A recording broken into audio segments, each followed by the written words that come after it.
मला निकालायला पाहिजे ना. तुम्ही सांगा थोडंसं. कॅमेरा कॅमेरा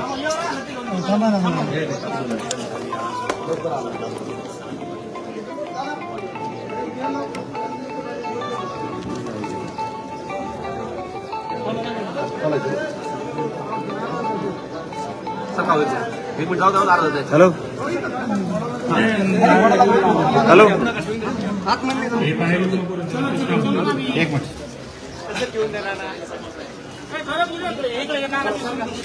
काही ठेवणार आहे फोटो नाही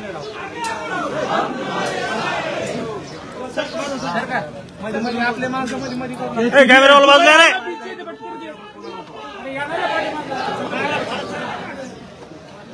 धनु पाटील ओम नीचे लो ना तुम्हारा लिखना जरूरी है क्या इधर सबके हम तुम्हारे साथ हैं.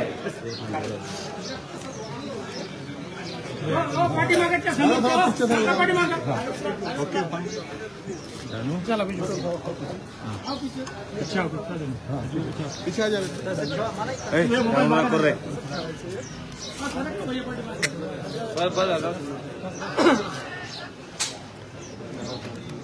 छत्रपती शिवाजी महाराज की जय. जय शिवराय.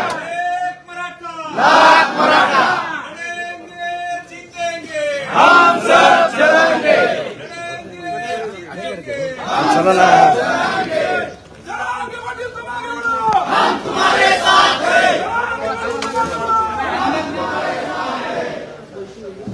सरक मिलो. आप अपनी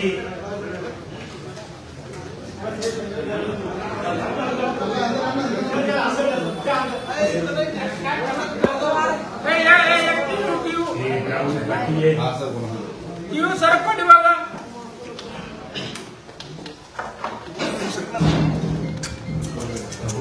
चल चल चल तिकडे चल.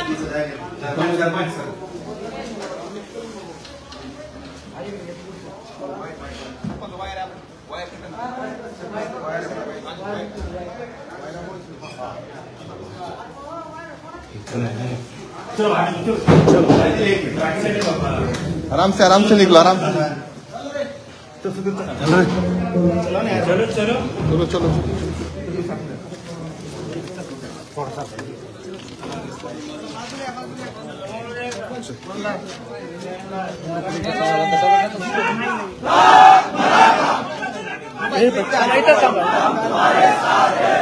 सरकार इथून तुम्ही बाजूला दर्शन तू पलीकडे येणार आहे माणसं माझा माझा काय करतो कामाची वेळच नाही. हा ओ अज्जूभाई पीछे आओ ना यार.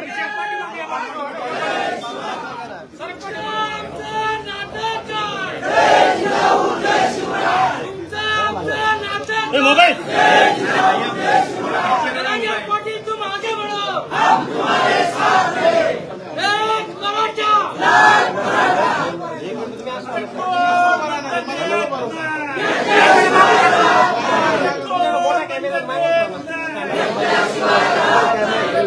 दादा तुम आगे बढ़ो हम तुम्हारे साथ हैं मोबाईल मोबाईल हम तुम्हारे साथ हैं डीजे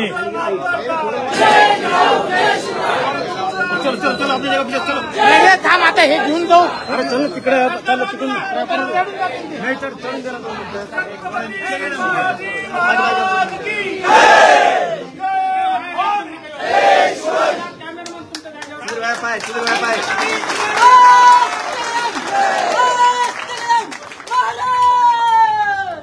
गणपती भूपती प्रजापती सुवर्ण रत्न श्रीमती अष्टावधान वेष्टित न्यायालंकार वंदित शस्त्रास्त्र शस्त्र पारंगत राजनिधी धुरंधर प्रौढ प्रताप पुरंदर क्षत्रिय कुलावतम सिंहासनाधीश्वर राजाधिराज श्रीमंत योगी छत्रपती शिवाजी महाराज की क्षत्रिय कुलावतम महातेजस्वी महापराक्रमी बुद्धिनिष्ठ चारित्र्य संपन्न उग्र संवारक एकमेव हिंदू धर्मरक्षक सर्जा शिवपुत्र धर्मवीर छत्रपती संभाजी महाराज की बोलो छत्रपती तुम्हारे बोलो हम तुम्हारे साथ हैं जय मराठा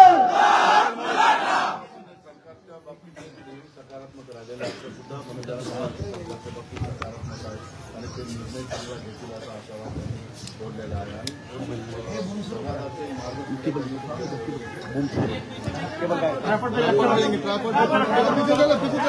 इधर पीछे आ जाओ हाथ डाला कॉफी के पीछे आ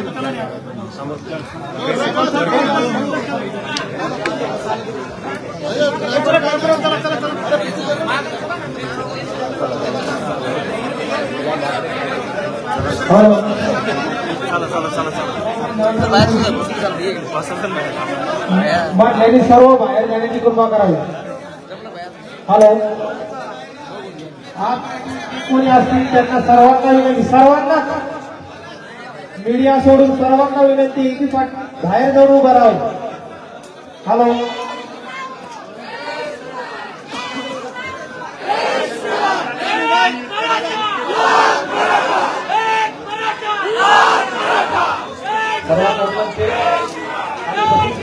समोरच्या खाली बसून घ्या.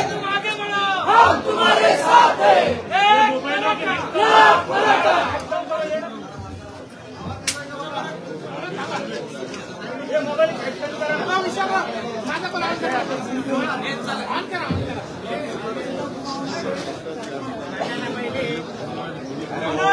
पाटिल तुम आगे बढ़ो हम तुम्हारे साथ हैं पाटिल तुम आगे बढ़ो हम तुम्हारे साथ हैं एक मराठा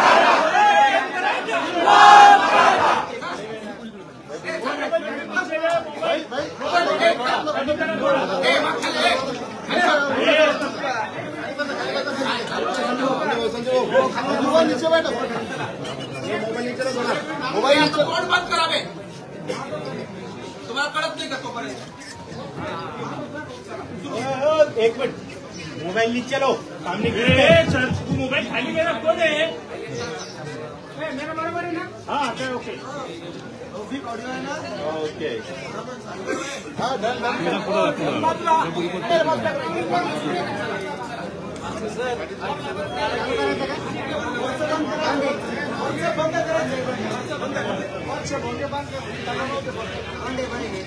सगळ्यांना जय शिवराय. यांना बसाय सगळा घेऊ यांना बसाय सगळं तुम बाजूला सरकार बाकी मीडियावाले सोडून अलीकडे मीडियावाले सोडून अलीकडे सगळे खाली बसा म्हणाला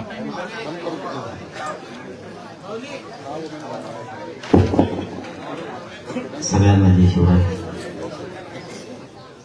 आज 25 जानेवारी पासून पुन्हा आपण आमरण उपोषण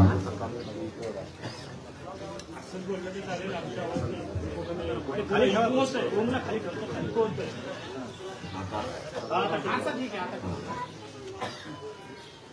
25 जानेवारी पासून आज आपण पुन्हा आमरण उपोषण सुरू केलं आहे. उद्या 25 जानेवारीला 26 जानेवारीला 1 वर्ष पूर्ण होत आहे. सगळ्या सोयऱ्यांची अधिसूचना काढली. 1 वर्ष लागतंय सरकारला गोरगरीब मराठ्यांच्या प्रश्नाला न्याय देण्यासाठी. असं या राज्यात कधी घडलं नसेल असं मराठ्यांच्या बाबत घडलं. 1 वर्ष समाज रस्त्यावर झुंजतोय. स्वतःच्या लेकराचं स्वप्न घेऊन स्वतःच्या लेकराचं आयुष्य भविष्य घेऊन 1 वर्ष झालंय हा समाज रस्त्यावरती करोडोच्या संख्येने झुंजतोय. आज सुद्धा आहे. आजही आपण सगळे मीडिया बांधव साक्षीदार आहेत सरकारसाठी. पूर्ण मंडळ फुल झालाय. इतक्या ताकदीनं आजही मराठी आंदोलनात उभा आहे. माझ्या घरी मराठ्यांच्या प्रश्नांचे जाण मात्र सरकारला नाही. हे उपोषण यासाठी सुरू आहे. आज आमच्या पुन्हा नव्यानं ज्या जुन्या आहेत त्याच नव्यानं मागण्या सरकारकडे आहेत. मराठ्यांना सरसकट कुणबी प्रमाणपत्र द्यायचे हा कायदा किंवा हा अध्यादेश हा GR काढून या राज्यातल्या सरसकट मराठ्यांना कुणबी प्रमाणपत्राचं वाटप करण्यात तात्काळ यावं. आमची दुसरी मागणी सगळ्या सोयऱ्यांची अंमलबजावणी लगेच्या लगेच तातडीनं करायची. आता 1 वर्ष होतंय. यापेक्षा आमच्याकडे आता संयम नाही. सगळे सोयरे म्हणजे तेही मीडियाच्या माध्यमातून सांगतो. ज्या मराठ्यांची कुणबी नोंद निघाली त्या नोंदीच्या आधारावर पिढ्यांना पार परंपरेनुसार लग्नाच्या गणगोतातल्या सोयरीकी जुळत्या त्या राज्यांतर्गत येणाऱ्या सगळ्या सोयऱ्यांना कुणबी प्रमाणपत्र द्यायचे. कारण ज्याची कुणबी नोंद निघाली त्याचा व्यवसाय आणि त्याच्या सोयऱ्यांचा सगळ्या सोयऱ्यांचा व्यवसाय एकच आहे म्हणून. आणि ज्याची कुणबी नोंद निघाली त्याच्या सगळ्या सोयऱ्यांना कुणबी प्रमाणपत्र नोंद नाही निघाली तरी या कारणासाठी द्यायचंय की ज्याची कुणबी नोंद निघाली त्याची पोटजात उपजात म्हणून आणि व्यवसाय एक आहे म्हणून त्यांना कुणबी प्रमाणपत्र सरसकट द्यायचे. आमची मागणी की शिंदे साहेबांची समिती गठीत केलेली मात्र तिला मुदतवाढ दिलेली नाही. तिला तातडीनं मुदतवाढ द्यायची. कक्ष पूर्वीचे जे स्थापन केलेले होते मुख्यमंत्री शिंदे साहेबांना ती पुन्हा सुरू करायची. वंशवार समिती गठीत करायची. शिंदे समितीला उर्दूचे फारसीचे आणि बोलीलिपीचे अभ्यासक द्यायचे. मनुष्यबळ वाढवायचे. ज्या नोंदी सापडल्या प्रत्येक जिल्ह्यातल्या काही जातीवादी अधिकाऱ्यांनी जाणून बुजून नोंदी असून सुद्धा प्रमाणपत्र दिले नाही ते ताबडतोब प्रमाणपत्र वितरित करून व्हॅलिडिटी करायची. ताबडतोब द्यायचे. या मागण्यासाठी जवळपास 2.5 वर्ष झाले आणि सलग झुंजतोय. सरकारने आमच्या आंदोलकांवरती खोटे गुन्हे दाखल केलेले ते सगळे सरसकट मागे घ्यायचे हे त्यांनी कबूल केलेले. आजपर्यंत त्यांनी ते घेतलेलं नाही. आमच्या हैदराबाद गॅजेट हे गॅजेटियर सुद्धा तात्काळ लगेच्या लगेच मुख्यमंत्री फडणवीस साहेबांनी लागू करायचंय. सातारा संस्थांचं बॉम्बे गव्हर्नमेंटचं औंध संस्थांचं हे तातडीने लगेच्या लगेच ते लागू करायचे. त्याची अंमलबजावणी करायची. म्हणून आजपासून पुन्हा आमरण उपोषण सुरू आम्ही केलंय. मराठा आरक्षणासाठी आत्महत्या केलेल्या जे बांधव आहेत त्यांना आणखी निधी सरकारनं दिलेला नाही. त्यांना शासकीय नोकरी सामावून घेतलेलं नाहीये. ते तातडीनं घेण्यात यावं ही सरकारकडं आमची मागणी आहे. अशा 8-9 मागण्या आम्ही सरकारकडे दिलेल्या आहेत. त्या काही नवीन नाहीत, पूर्वीच्याच त्या मागण्या आहेत. याच्यात नवीन काही नाहीये. सरकारच्या इथे पाठ आहे, नव्याने सांगायची काही गरज नाही.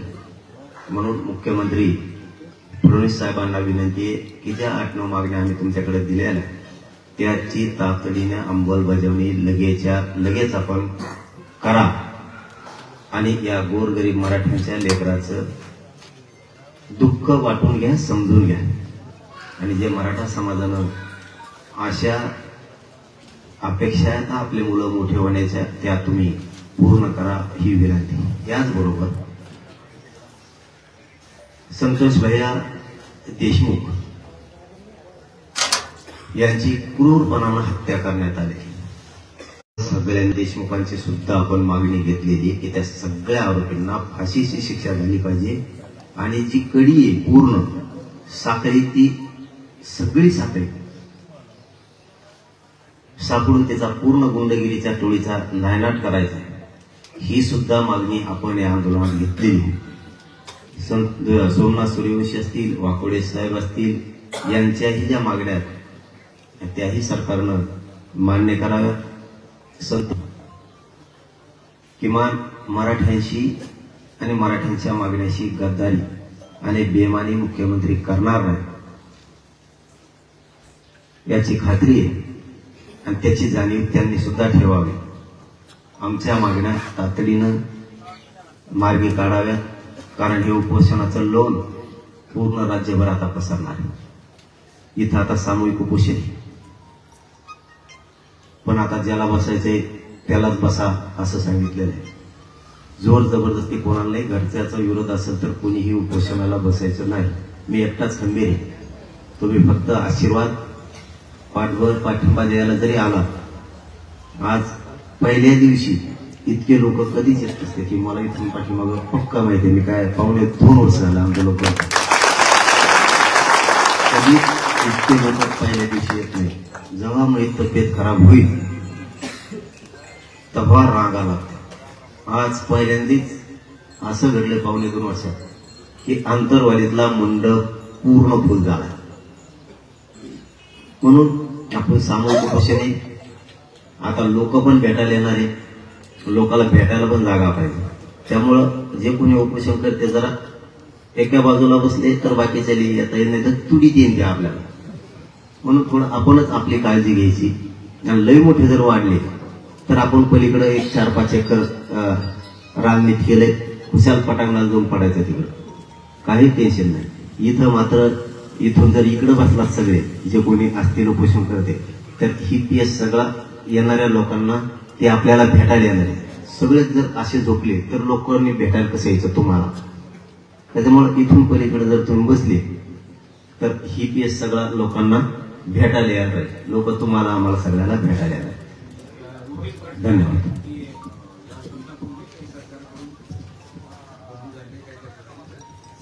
नाही, सरकारकडून कसलं बोलणं नाही, कसलं काहीच नाहीये. बोलणं नाही, काय नाही, काय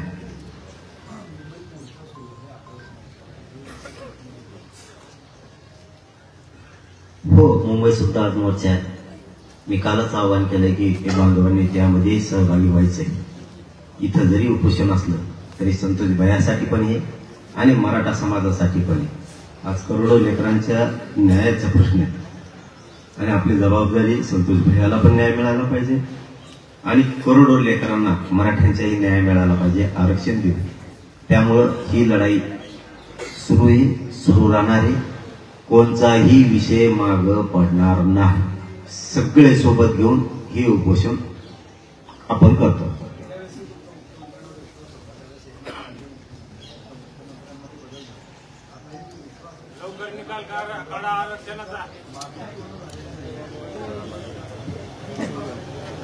का विश्वास व्यक्त करायचा नाही त्याचं कारण सांगतो. पूर्वी वेगळं होतं. पूर्वी टाकला टाकली व्हायची.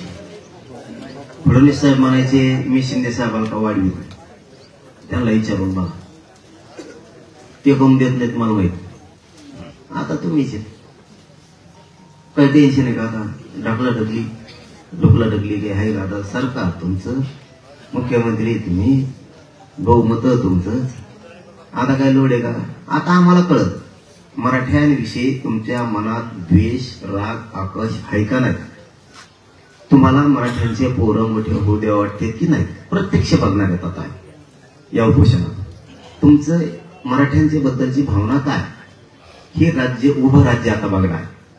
म्हणजे तुमच्या पक्षातले मराठी पण बघणार आहेत आणि शेतकरी मराठी पण बघणार. आता बोलायला जागाच नाही. आम्ही काय बोललो का फडणवीस साहेबाला? नाही. साहेब म्हणतो आम्ही त्यांना. काय बोललो का?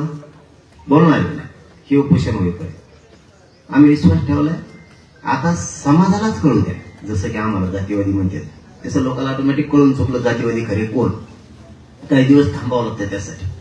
आता राज्यात कळलं खरे जातीवादी कोण. तसं मुख्यमंत्री उघडे पडू द्या ना आता जनतेसमोरच. त्यांच्या मनात जर मराठ्यांविषयी राग नाही तर देऊन टाकतील. मराठ्यांना त्यांना पोरं त्याला भाषा घेऊ द्यायच्या नसतील, मरू द्यायचे नसते, त्यांचं भविष्याचं वाटोळं होऊ द्यायचं नसते तर किती आरक्षण. आणि त्यांच्या मनात जर आकस, द्वेष, मराठ्यांविषयी राग असेल, चीड असेल, त्यांना मराठीचे पोरं मारून टाकावं वाटत असतील तर नाही देणार. ते उघडं पडून जाईल. त्यांना मराठ्यांचा वेळोवेळी अपमानच करायचा आहे हे लोकांकडून उघडं पडलं.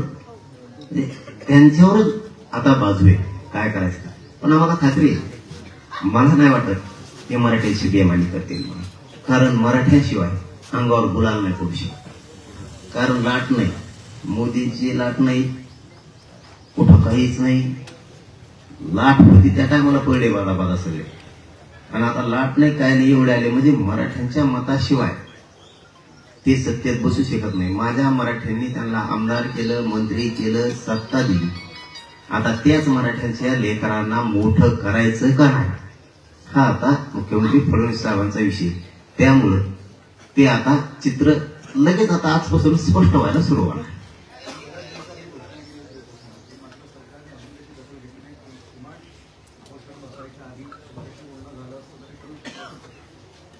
आता बोलणं करायचं आहे का नाही ते त्यांचा विषय.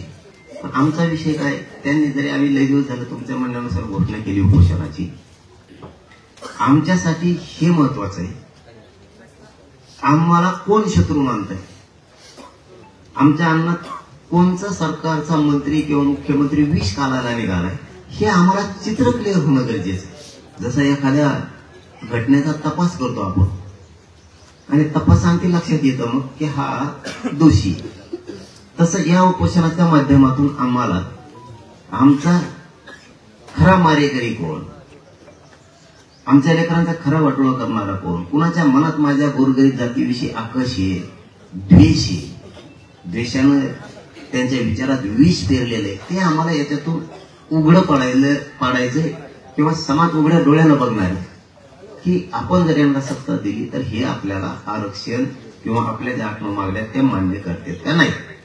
या उपोषणातून आम्हाला ते सिद्ध करायचे. त्यांनी इथून मागच दखल घ्यावी का न घ्यावी हा त्यांचा प्रश्न आहे. त्यांनी नाही घेतली तरी आम्हाला गरज नाही. आम्हाला फक्त एकच करायचे की जे आमच्या मतावर ते मोठे होते ते आमचे लेकरं मोठं करायसाठी पुढे येतील का नाही. उद्देश क्लिअर सांगितला आहे. 17-18 महिने झालं तुम्ही उपोषण करताय, समाज सुद्धा तुमच्या सोबत एकदिलाने राहिला. काय वाटतंय 17-18 महिन्यामध्ये या लढ्यामध्ये तुमच्या हाती तर लागलाय नाही असं नाही म्हणता येणार. काल परवाच उदाहरण आहे, ईडब्ल्यूचे काही विद्यार्थ्यांचा प्रश्न होता, मला वाटतं तो सुद्धा काल परवाच मार्गे निघालाय. याच्या आधीच एक सांगतो, ज्यावेळेस आपण कुणबी, एसीबीसी आणि ईडब्ल्यूएस यांच्यासाठी 6 महिन्याची मुदत वाढवून घेतली होती, त्यामध्ये मराठ्यांपेक्षा जास्त ओबीसीचे लेकरं लागले होते, जातीवादी नाहीत आले. दुसरं, मुलींना मोफत शिक्षण मिळालं, त्याची अंमलबजावणी नाही केली वाटतं, आता कळालंय, आता करतील या उपोषणात असं वाटतंय. एसीबीसीचं आरक्षण आम्हाला मान्य नाही, ते टिकणार नाही, पण तेही विद्यार्थ्यांना मिळाले. आणि 57 लाख नोंदी म्हणजे 2-2.5 करोड मराठी आतापर्यंत आरक्षणात गेले. आतापर्यंत हे कधीच होणार नव्हतं, कधीच होणार नव्हतं. एका गावात 2 तरी पोरं आता सध्या लागायला लागले. आताची पोझिशन कोणी MBBS ला, BHMS ला, कोणी इंजिनिअरिंगला लागतंय, कोणी पोलीस मध्ये चाललंय, कोणी आरोग्य विभागात चाललंय, कोणी कृषी विभागात चाललंय. वेगळ्या वेगळ्या नोकऱ्याला आमचे पोरं गावातून एक तरी सध्या लागायला लागले. आणखीन 5 वर्षांना हे प्रचंड याचं मोठं रूप दिसणार की पोरं मोठे झालेले, श्रीमंत झालेले, आपलं घरानं उचललेलं ही 4-5 वर्षाच्या नंतर हे आणखीन उघडं पडणार आहे. म्हणजे जास्त याला काय म्हणू त्याला त्याला जास्त ही होईल. सध्या सुरुवात आहे, कारण काय म्हणतात ना, तो काढलं की रोप येत नाही, तसं थोडं टप्प्याटप्प्यानं ते येत राहणार आहे. त्यामुळे फायदे झाले नाही असं नाही म्हणता येणार. कारण शिंदे साहेबांनी ते एकाच नोंदी शोधले, खरं आहे ते बाहेर आणलं. लोकांनी दाबून ठेवलं होतं, त्यांनी बाहेर आणलं. पण त्यांनी बी काय असं तसं दिलं नाही, आम्हाला घेऊन जावं लागलं. त्यांनी काय मागितलं लगेच दिलं असंही नाही, पण केलं त्यांनी, त्याला केलंच म्हणलं पाहिजे. म्हणून सगळ्या सोयीची अंमलबजावणी राहिली, ती मात्र तातडीने करावी. त्यासाठी हे उपोषण आहे. आणि आम्हाला लक्षात येऊन जाईल आमचा मारेकरी कोण. धार आहे का नाही?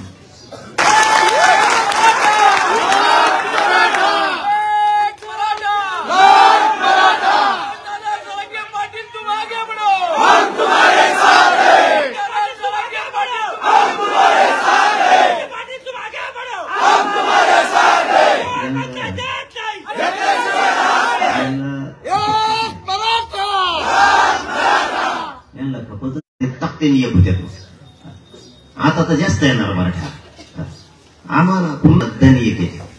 बघ तुला उत्तर मराठी 1-2 दिवसाच्या आत देणार, तुला मराठी दिसणार अंतरवाली, तुला उत्तर मिळणार.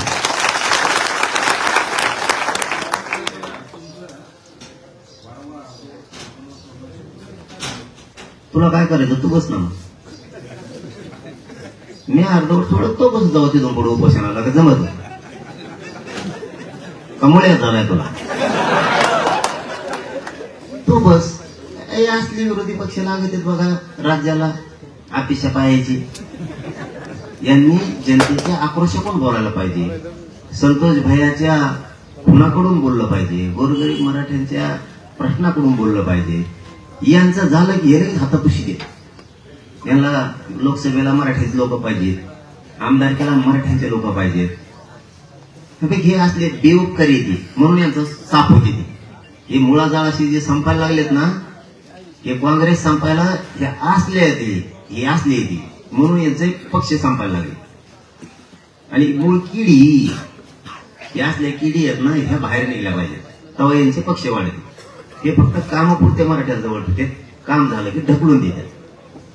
हे पुऱ्या पक्षांचे, त्या काँग्रेस पक्षाचं त्याचं वाटोळ करायला खरी असली जबाबदारी 4-2 जण. त्यांच्यात बाकी सगळे काही चांगले आहेत, कामं करतात, आपटो घेतात, पण असल्या नाशक्यांमुळं पक्ष मोड होतो त्यांचा. जे मराठ्यांचा द्वेष करतात, हे मराठ्यांनी द्वेषाने बरबाटलेले हे लोक, हे आता मराठ्यांपुढे मला या उपोषणातून उघड्या पाडायचे, सत्तेतले बी आणि विरोधातले. या उपोषणाचा ध्येयच हे आहे. पाटील यांचं सामाजिक आंदोलन आहे, समाजाला न्याय मिळावा अशी त्याची मागणी, आणि सरकार सुद्धा सकारात्मक. चांगली गोष्ट आहे ना, देऊन टाका मला, ते कपा पोतं घेऊन येतो, गॅस येतं ते देऊन टाका सगळे, आणि पोत्यात भरून आणतो सगळं आरक्षण ठेवून द्या. चांगली गोष्ट आहे, कौतुक करतो आम्ही त्यांचं, आड बोलत नाही. जर आता सरकारमधल्या मंत्र्यांचं म्हणणं असेल, बावनकुळे साहेबांचं, की आम्ही सकारात्मक येत करतो मागण्या, चांगली गोष्ट आहे, बसलोच आम्ही त्यासाठी. या मराठ्यांनी जसं तुम्हाला मागं डोक्यावर घेतलं तसं पुन्हा डोक्यावर घेऊन नाचते म्हणा बावनकुळे साहेब, लक्षात ठेवा. मागं मराठी डोक्यात घेऊन नाचलेले ते विसरायचं नाही.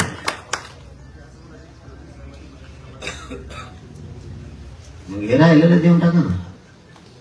कोणची योजना तिथं ECBC दिलं, ECBCचे पोरांचं 10% आरक्षण नेमकं दिलं कशा? जर आता कॉलेज पहिलं सत्र परीक्षेचं संपलं, दुसरं सुरू होतं, कॉलेज पोरांना फीस मागायला लागले 100%, ते दिलं कशा?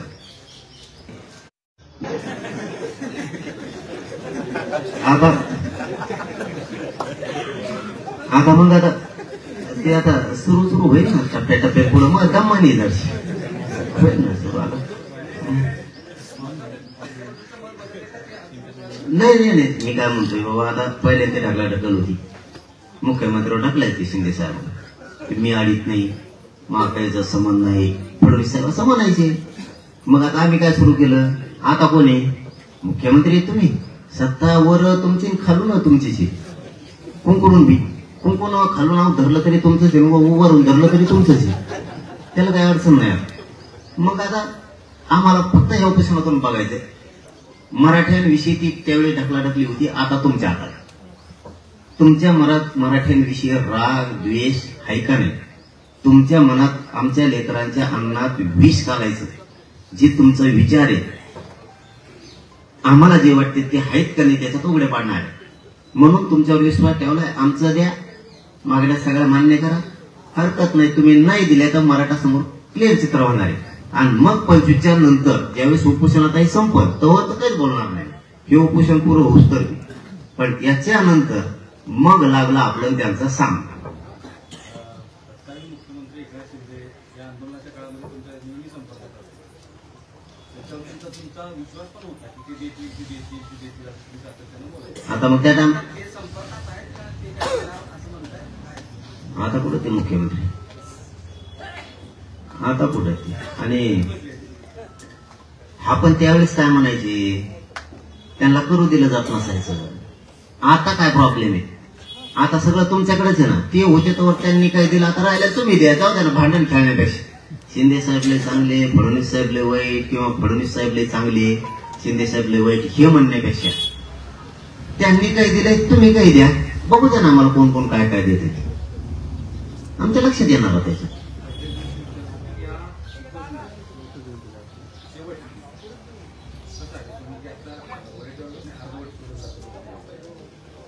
त्यांच्या म्हणण्यावर करायला लागलो होय आंदोलन.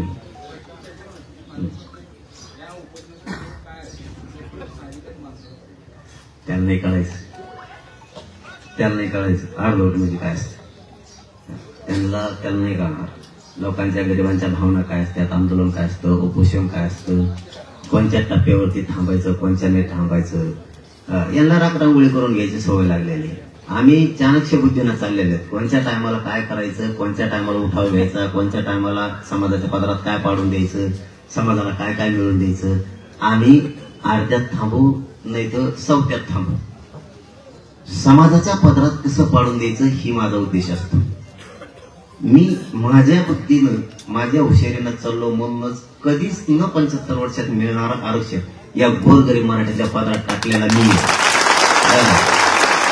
त्याच्यामुळे मला कसं झालं, मी आता हे उपोषण कसं होणार हे सगळ्यांना दिसणार.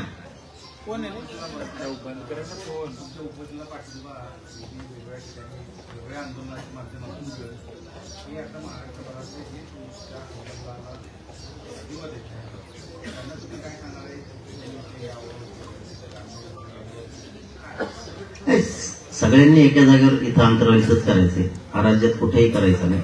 पण काही गावं ऐकणार नाही, आम्हाला निरोप यायलेत ना रात्री, ते म्हणतात आता आम्ही आमच्या गावातही करतो. आता काय डोकं लावून पाटील साहेब, तुम्ही उपोषण संपल्यानंतर एकेकाची बघून म्हणताय, पण उपोषण चालणार किती दिवस आहे, काय ठरवलं? सांगणार तर यावेळेस काहीच नाही, पण तुमच्या समक्ष सगळं दिसणार आहे किती कठोर होत, तुमच्या समोर कठोर किती होत आहे ते तुमच्या समोर दाखवणार आहे.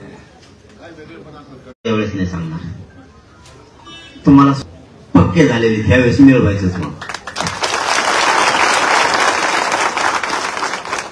चल, धन्यवाद.